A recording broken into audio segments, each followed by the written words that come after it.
We are missing something very important on the diesel lawnmower project.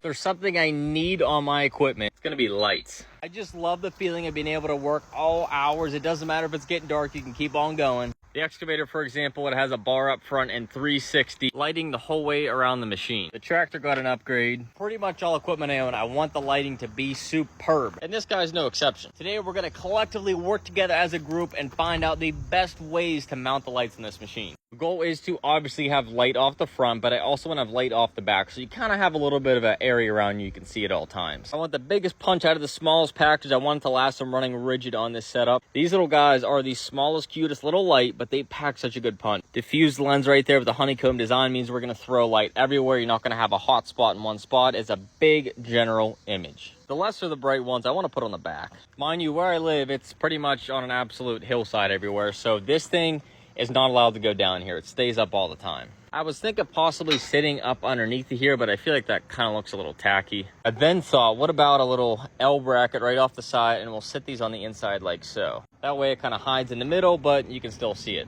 Speaking of lights, and for the front, we're gonna run the SRM Pro series. I have these on my skid steer and I really like them. We get 1500 lumens out of, again, this small compact light right here. Looking at this mower, my genius idea was, oh, perfect. I'll tuck them in right there. They look perfect. They're sleek. They're off to the side. Yeah, well, number one, this comes out here. And number two, this is a hydraulic tank. And this is the fuel tank. No go. Well, what if we put them up here? However, when they're down here, you don't get any light up here.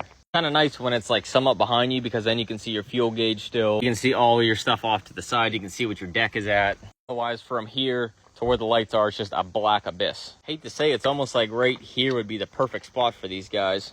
Kind of angled off to the side a little bit, but I don't know. But then I feel like that's not really a great option, because this thing could have to possibly come out. I thought again, well, what about up here, but now facing forward, still sticks out. One of the goals with lighting is you kind of want to make it look like it came with it from the factory. Like that was their design and you just enhanced it. I'm gonna let your guys' creative design flow before we actually mount these permanently somewhere. Maybe something's right in front of my face and I'm just completely missing it.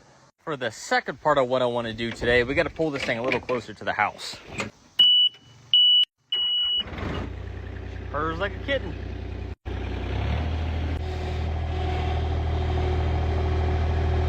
Some of you are gonna laugh at this, but we're gonna try and make this thing look new. My paint skills are not great, and truthfully, this thing is just terribly scratched. It's plastic. I'm curious what a buffer would do to this. I've never really messed with plastic and buffing much. We've got an aggressive compound we're gonna try, and we'll see if we can just get some of this stuff to go away before we try and do the whole repaint thing. It's been a hot minute since I ran this bad boy, so let's see if we still got it. Start in the back here. Nice and low, just to spread it out.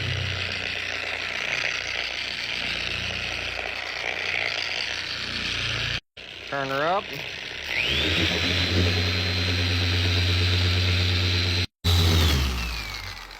Moment of truth, did we actually make a difference? Let's see. It's not perfect, but I'd say that's a pretty distinct difference. You can see me over here, and then you can't see me over here. So I'd say that's worth our time, I'd say. It couldn't take out these super deep, heavy scratches, but just looking at this thing, you can definitely tell where we stopped. So I'm gonna continue doing the entire hood. Some of this stuff that someone tried to redo, we're probably gonna Bondo that to make that nice. And then we have John Deere actual paint, not just some random green paint that someone could find. Now this is where some of these lights would be nice. Fortunately for me, I got the headlamp out. The goal is someday to have a garage that goes right off of here, a nice big shop where we can record all the videos we want all night long, all the projects we want. But we are not there yet. So the next step here is we're gonna take some of the ceramic detailer if it will spray. All right, I guess this sprayer has pieced out. That didn't want to spray, so we're gonna mix it up with this guy here. When we buff this, we take off any level of protection this thing ever had. Brings it right down to bare plastic or paint, whatever this stuff is. So by doing the ceramic coat, we are going to add another layer of protection and preserve that nice finish we just made. Get all this nice and rubbed in, flip it over, and buff it out. And that is going to be a wrap for tonight.